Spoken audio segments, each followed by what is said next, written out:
ქართული ოცნების თავმჯდომარე ირაკლი ღარიბაშვილი ქართულ ოცნებას ტოვებს და პარტიიდან მიდის. ამის შესახებ ღარიბაშვილმა პარტიის ოფისში გამართულ ბრიფინგზე განაცხადა. ირაკლი ღარიბაშვილი ქართული ოცნების საქმიანობაში პარტიის დაფუძნებიდან 2012 წლიდან იყო ჩართული და ორჯერ იკავებდა როგორც პრემიერ-მინისტრის, ისე პარტიის თავმჯდომარის პოსტებს. ეს მინდა გაგაცნოთ ჩემი პოლიტიკიდან წასვლის გადაწყვეტილება. მოგესწრებათ, რომ ბოლო რამდენიმე კვირა არ წყდება სპეკულაციები ჩემს პოლიტიკურ საქმიანობასთან დაკავშირებით. შესაბამისად, საზოგადოების წინაშე თავს ვალდებულად ვთვლი არსებულ შეკითხვებს გავცე ამომწორავი პასუხები. დღემდე თითოეული ის ნაბიჯი, რომელიც პოლიტიკურ ცხოვრებაში გადამიდგამს, კონკრეტულ მიზანს ეფუძნებოდა. ჩვენი ქვეყნისა და ხალხის მსახურებას და ჩვენი სახელმწიფოს გაძლიერებას.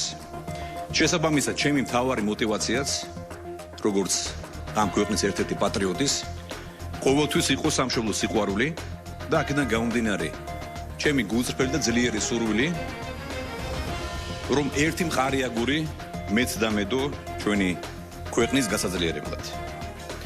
2011 წელს ოქტომბერში მივიღე ჩემს ცხოვრებაში ერთ-ერთი ყველაზე მნიშვნელოვანი გადაწყვეტილება. როდესაც ბატონი ბიძინევანიშვილი მოვიდა პოლიტიკაში და მე მის პოლიტიკურ გუნდში გავერთიანდი. მაშინ გახსოვთ, ჩემი ოჯახი ძალიან დაზარალდა, ვინაიდან ჩემი ოჯახის წევრი უკანონოდ ჩასვეს ციხეში და სააკაშვილის რეჟიმს ერთი წლის განმავლობაში პრაქტიკულად გრძეულად ყავდა აყვანა. და გამარჯვებით, რომ არ დასრულებულიყო ჩვენი ბრძოლა, ჩვენ ოჯახის წევრს დავკარგავდით, მას ციხეში მოკლავდნენ და ალბათ მეც დიდი ხნით მომიწევდა ციხეში წასვლა. მაგრამ რაც ყველაზე მთავარია, დღეს ქვეყანა აღარ გვექნებოდა. მადლობა ღმერთს, საბედნიეროდ ბიძინევანიშვილის ლიდერობით ქვეყნის გადარჩენის ბრძოლა ჩვენი პარტიის და ჩვენი ხალხის, ჩვენი ქვეყნის გამარჯვებით დასრულდა და საკუთარი ხალხის მტერი და ეროვნული ინტერესების მოღალატე, ჩაგვრელი და მოძალადე რეჟიმი ხელისუფლებას საბოლოოდ ჩამოაშორდა.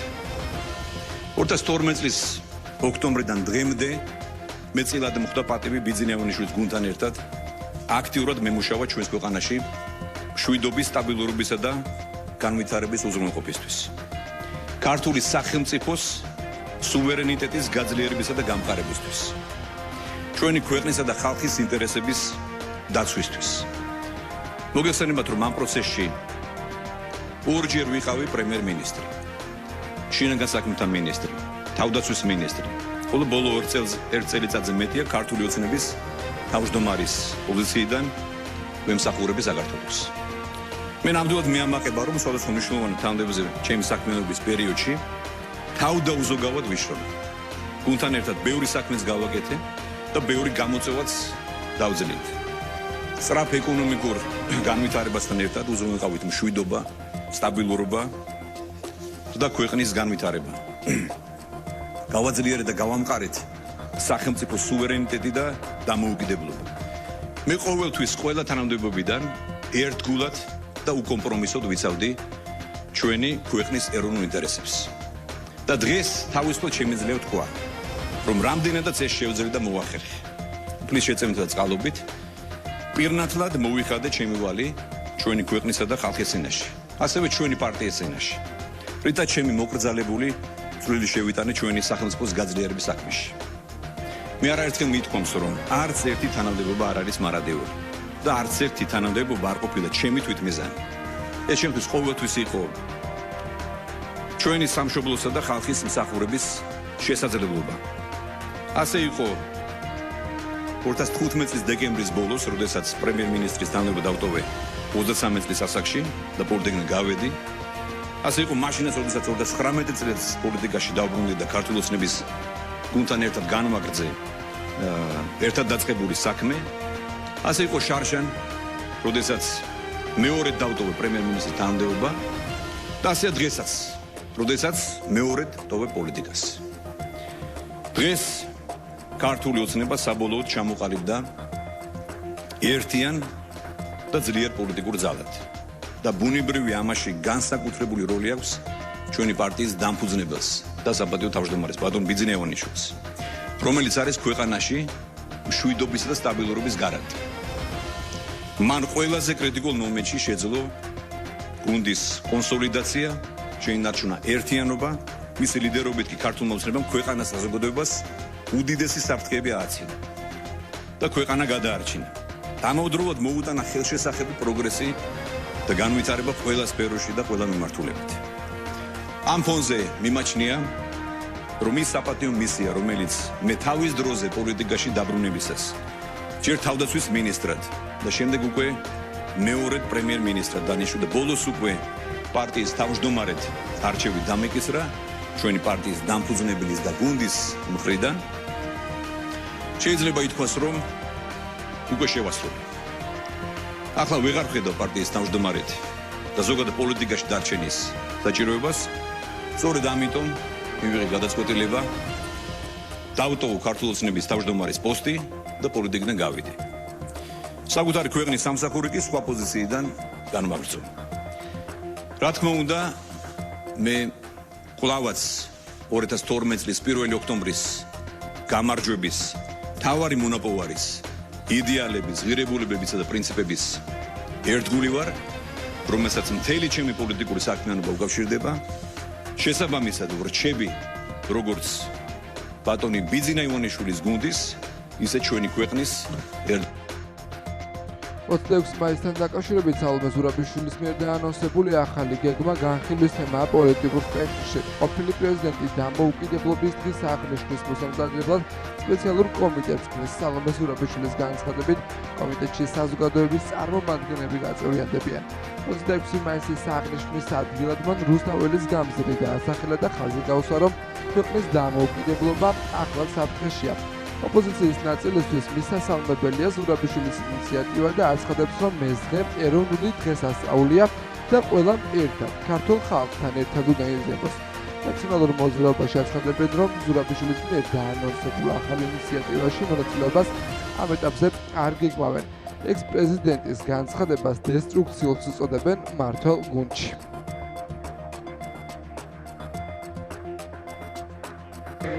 მაისი არის საქართველოს რუსეთისგან განთავისუფლების და ქართული თანამედროვე სახელმწიფოს ჩამოყალიბების დღე. ამ დღის და ამ იდეის მტერია ქართული ოცნება. ქართული ოცნება არის ძალა, რომელიც საქართველოს აბრუნებს რუსეთში და ქართული ოცნება არის ძალა, რომელსაც საქართველოს თანამედროვე სახელმწიფოებრიობა არ უნდა რომ არსებობდეს. ამიტომ ეს არის სახალხო ზეიმი და აუცილებლად უნდა აღენიშნოს ღირსეულად. 26 მაისს ვეკუთვნის ყველას.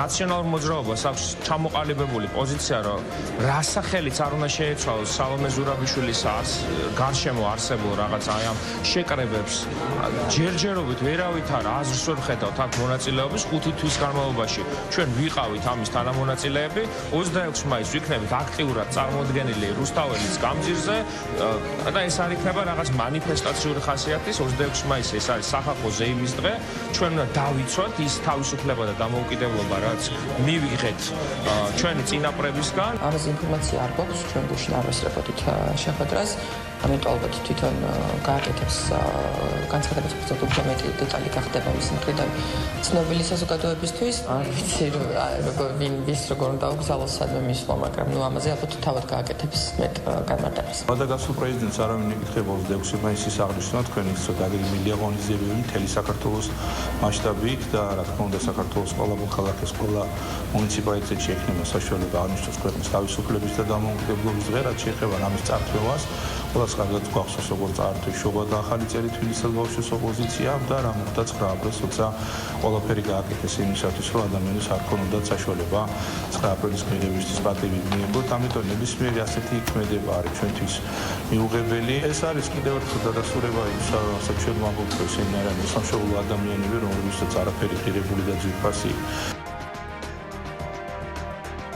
მართველი გუნდის განცხადებით უცხოელთა მიმართ სისხლის სამართლის კანონმდებლობის გამკაცრება იგეგმება, რის გამოც საკანონმდებლო ორგანო ახალ კანონპროექტზე მსჯელობას იწყებს.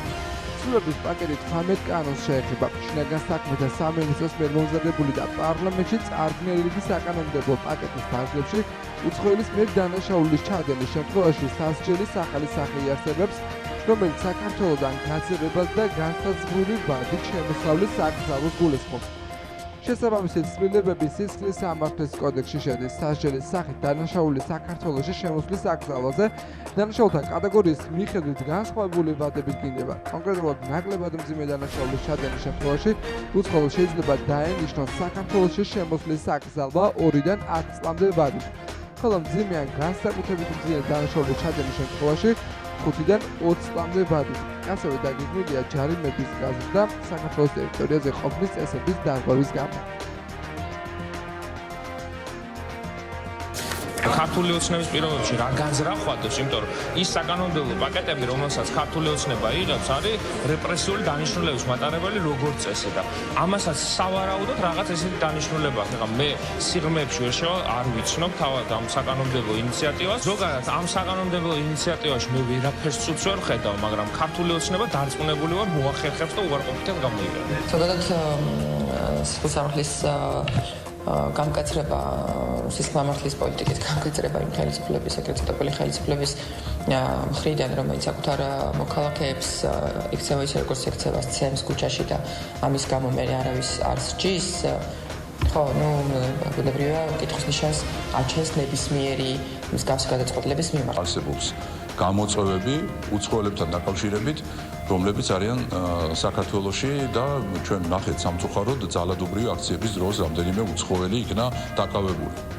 ამავდროულად ბევრი უცხოელი იყო ჩამოსული და აგერ მოუწოდებდა ახალგაზრდებს, რომ ეკლესიაში ჩამოცილდითო და LGBT-ს მიაწექითო. სხვათა შორის ეს არის უცნაური, რომ წინასააღდგომოდ ამ აქციების ზოგიერთი ლიდერი ამბობდა, რომ სანთლებით ხელში შევხვდეთ ქაშვეთის წინ აღდგომასო და ეს ხალხი იყო, რომელიც ტაშს უკრავდა მიხაილ როთს, რომელიც აგინებდა ქართულ ეკლესიას. ესეთი ურთიერთსაწინააღმდეგო პრინციპების მქონე ხალხია და, რა თქმა უნდა, მათი მომავალი ბუნებრივია საქართველოში არ იქნება. სახელმწიფო შინაგან საქმეთა სამინისტრო, სახელმწიფო უსაფრთხოების სამსახური ყველაფერს აკეთებენ იმისას, რომ ქვეყანაში იყოს დაცული მშვიდობა და სტაბილურობა და ამ გამოწვევებს ჩვენ ღირსეულად უპასუხოთ. რაც შეეხება მეორე საკითხს, აქაც გახსოვთ თქვენ, რომ იგივე უცხოური ქვეყნის მოქალაქეები იყვნენ პირად ჩართული ქვეყნის შიგნით სხვადასხვა პოლიტიკურ პროცესებში, გახსოვთ არაერთი ქვეყნის მოქალაქე, რომელიც იგივე მონაწილეობდნენ ძალადობრივ აქციებში, ესეც რა თქმა უნდა ქვეყნის უსაფრთხოებიდან გამომდინარე არის ასეთი გადაწყვეტილებები მიღებული და რა თქმა უნდა საქართველოს პარლამენტი ნებისმიერ ასეთ ინიციატივას, რომელიც განამტკიცებს ქვეყანაში უსაფრთხოებას და სტაბილურობას იქნება მხარდაჭერილი. ირიგაციით უზრუნველყოფილ მიწის ნაკვეთებზე სოფლის მეურნეობის პროდუქციის წარმოების ხელშეწყობის პროგრამა გაფართოვდა და ახლა უკვე გორისა და ქარელის მუნიციპალიტეტში მცხოვრები მოქალაქეების ისარგებლებენ. როგორც სოფლის განვითარების სააგენტოში ამბობენ, პროგრამაში შესული ცვლილებებით გაიზარდა ბენეფიციარზე განსაზღვრული თანადაფინანსების პროცენტული მაჩვენებელი. პროგრამით გათვალისწინებული ყველა მიზნობრიობის თანადაფინანსება განისაზღვრა 50%-ით, ახალგაზრდებისთვის 55%-ით, ხოლო წყალმომხმარებელთა ორგანიზაციის წევრებისთვის 60%-ით. ერთ ბენეფიციარზე გასაცემი თანადაფინანსების ჯამური ოდენობა 30,000 ლარში ადგას. პროგრამის მიზნობრიობებს დაემატა მცირე გაბარიტიანი სასოფლო-სამეურნეო ტექნიკის დაფინანსება.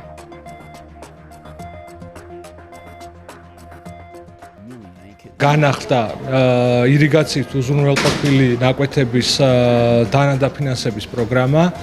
ცვლილებები მოიცავს იმას, რომ ქვედაზე რომელიც ფართობი რომელიც განსაზღვრული იყო 0.5 ჰექტარიდან ჩამოვიდა 0 ჰექტარზე, რათა უფრო მეტი ნაკვეთი მოიცვას, უფრო მეტი ბენეფიციარი ყავდეს ამ პროგრამას და მეტმა ადამიანმა მიიღოს ჩვენს რეგიონში სარგებელი. როგორც ადრე იყო, ეხლაც არ შეცვლა არეალი, ეს არის ქარელისა და გორის მუნიციპალიტეტი. უბრალოდ მოიცავს სრულ მუნიციპალიტეტს, სადაც ხდება ირიგაციით უზრუნველყოფა. ანუ თითქმის მთელს ქარელსა და გორის მუნიციპალიტეტს მოიცავს. პროექტი მოიცავს მცირე მექანიზაციის დაფინანსებას, ასევე იმპლემენტების დაფინანსებას, ტრაქტორზე ასაკიდი იმპლემენტები იგულისხმება, სასათბურე მეურნეობებს, ასევე მზის პანელების დამონტაჟებას და ირიგაციის წვეთოვანი და სპრინკლერული ირიგაციის თანადაფინანსებას. თანადაფინანსების პროცენტი განისაზღვრება 50-დან 60%-მდე. ახალგაზრდებისთვის 55%-ია განსაზღვრული, ხოლო წყალმომარაგებით წყლით უზრუნველყოფილი პირებისთვის, რომლებსაც სარგებლობენ მელიორაციის სერვისით, მათ შემთხვევაში ეს არის 60%. საბუთები უნდა აიტვირთოს ჩვენს პორტალზე RDA Gouji-ზე. უნდა გაიაროს ავტორიზაცია მომხმარებელმა, მანამდე უნდა დარეგისტრირდეს 15.01-ზე, ეს არის ჩვენი სააგენტოს ცხელი ხაზი, სადაც დარეგისტრირდება ფერმერთა რეესტრში.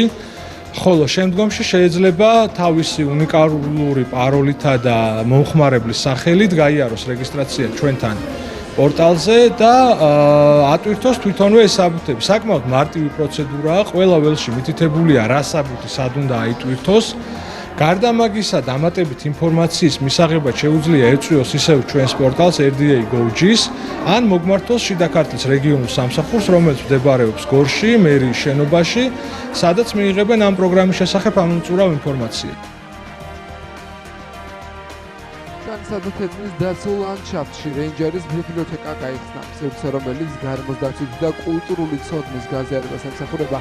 საქართველოს რეინჯერთა ასოციაციისა და როტარი კლუბის მხარდაჭერით შეიქმნა და ის უკვე იღებს პირველ კითხვებს.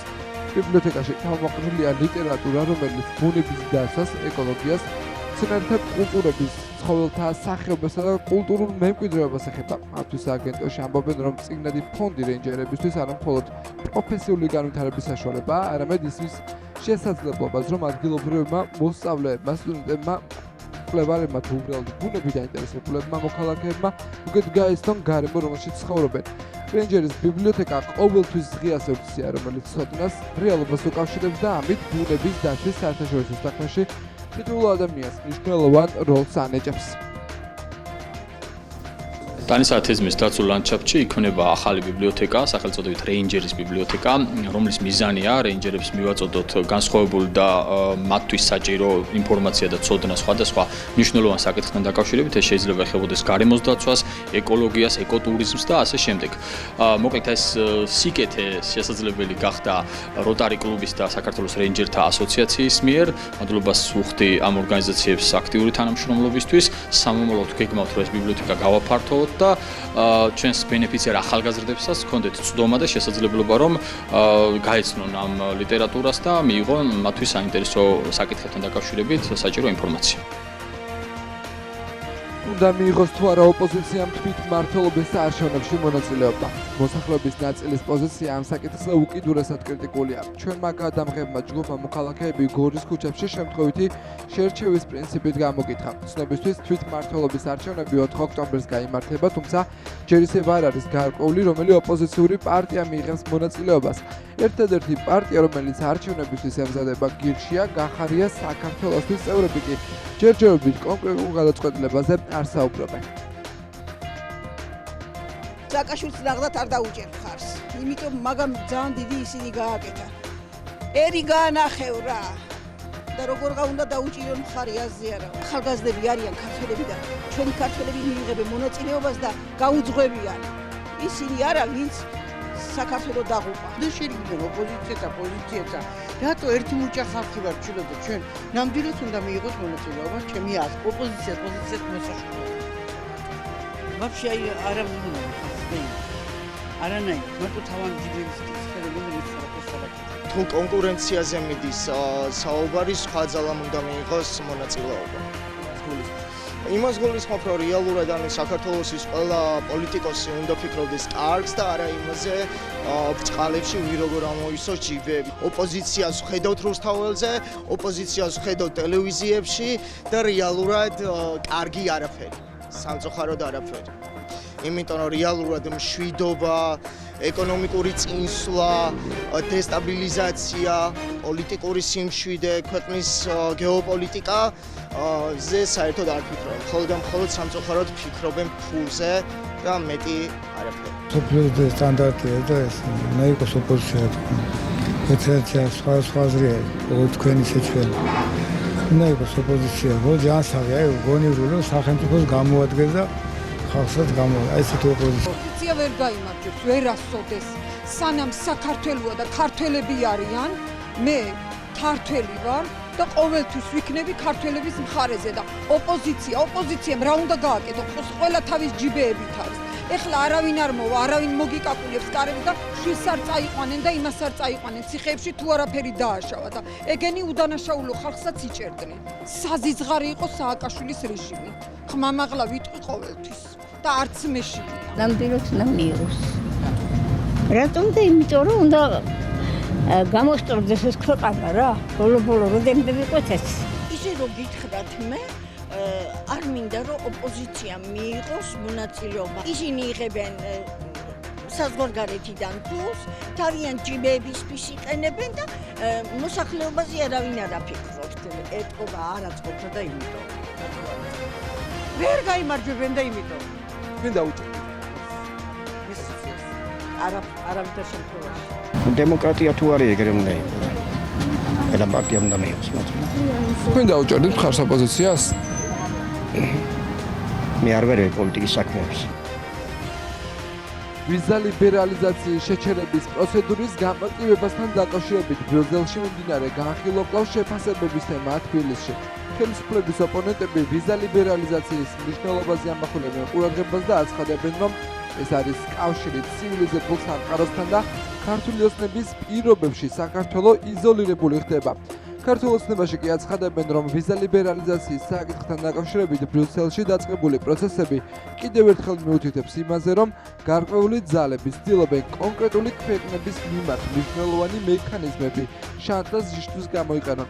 შეგახსენებთ, რომ რადიო თავისუფლების ევროპის ბიუროს რედაქტორის მიერ გავრცელებული ინფორმაციით, ბრიუსელი 61 ქვეყნისთვის, მათ შორის საქართველოსთვის, მოლდოვისა და უკრაინისთვის ვიზა ლიბერალიზაციის შეჩერების პროცედურების გამარტივებას განიხილავს.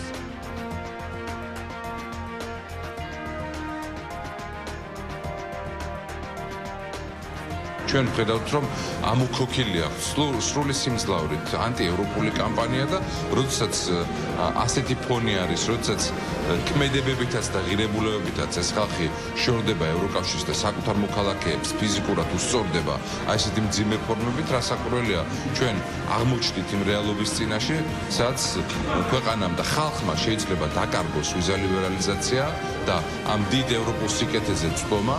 ჩვენ ბუნებრივია ვისურვებდით, რომ ეს ყველაფერი არ მოხდეს, მაგრამ უნდა ვიცოდეთ, რომ ქართული ოცნების ხელისუფლებაში ყოფნა ნიშნავს არა მხოლოდ აი ამ ევროპული სიკეთეების დაკარგვას, არამედ კიდევ უფრო მეტ იზოლაციას და კიდევ უფრო მძიმე პერსპექტივას ჩვენი ქვეყნისთვის. ეს არის ქართული საზოგადოების მონოპოლარი და თავისუფალი გადაადგილების საშუალება ევროპულ სივრცეზე უნდა კონდეს ქართულ ხალხს, ეს აქვს. ჩვენ პრეზიდენტ სააკაშვილის ხელისუფლებამ დიდი ხნის განმავლობაში ვიმუშავეთ ამაზე და დაუტოვეთ პრაქტიკულად ხელმოსაწერად ამ რეჟიმს, სხვა გამოსავალიც არ ჰქონდათ და ისე როგორც ამას ასოცირების შეთანხმებასაც მოაწერეს ხელი. ამიტომ თუ ვინმე არის დასაჯერი არის ივანიშვილი და მისი კრიმინალური და მოღალატეთა ბანდა და არა ქართული საზოგადოება. ამიტომ ჩვენ ვთვლით, რომ სავიზო რეჟიმი არ უნდა დაუწესდეს ქართულ ხალხს. შანტაჟს უკებენ ჩვენ მივეჩვიეთ, ასევე მიეჩვია საზოგადოებაც და ხედავენ ისინი, რომ აქამდე ის რომ თითქოს USAID, NED-ი, გარედან ყველა ქმედება იყო მხოლოდ ქვეყნის ისმისათვის, ეს უკვე რეალურად ასეთ დამაჯერებლობა საზოგადოებაში აღარ არის, იმიტომ რომ ყველაფერი იცის. და საიდანაც მოდიან საფრთხეები, სწორედ იმ ქვეყნებში საუბრობენ, რომ თანხები იხარჯებოდა სხვა ქვეყნის ინტერესების საზიანოდ.